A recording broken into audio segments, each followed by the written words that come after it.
Minister Evans, you've just touched Briefly upon then, Brexit. briefly, Beth. Okay, you've just touched upon Brexit, and I know there is significant and understandable concerns about the Shared Prosperity Fund. And I just wanted to ask, really, and Welsh Government have made it clear that they wanted an extension of the transition period.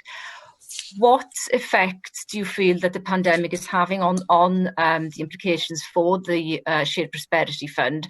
Have the priorities of Welsh Government changed, and what needs to happen, because there is silence from central government on this really important issue for Wales? You only have to look at the interventions that we've been able to make already in terms of the response to the coronavirus through our COVID-19 reserve. So that's the additional funding I was talking about earlier, where we were able to repurpose that European funding. If we didn't even have that funding, that would have made a big dent in the support that we were able to offer to Wales throughout the coronavirus crisis. So that's a real concern. It seems to me just ridiculous to be pursuing a potential no-deal Brexit at the end of this year, when we are really still dealing with the coronavirus pandemic, which is going to be with us for quite some time.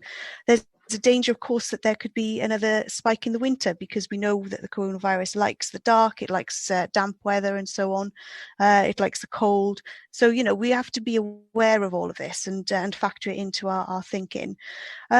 In terms of the Shared Prosperity Fund, that's been a disappointment, I think, from start to finish, in the sense that the engagement that we've had from the UK government has just been lamentable. There's been no sharing of information about plans on the Shared Prosperity Fund. We've done lots of work in Wales setting out what that fund might look like for the future.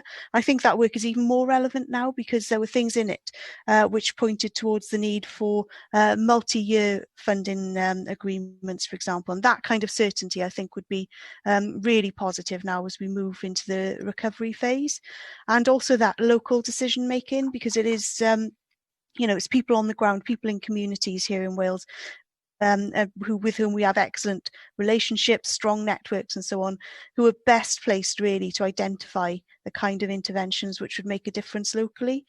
So, the Shared Prosperity Fund has the potential to be useful to Wales in an important way, but only if it's designed in a way which is fair and which lives up to that promise that we won't be a penny worse off in Wales, and that we won't be a power lost.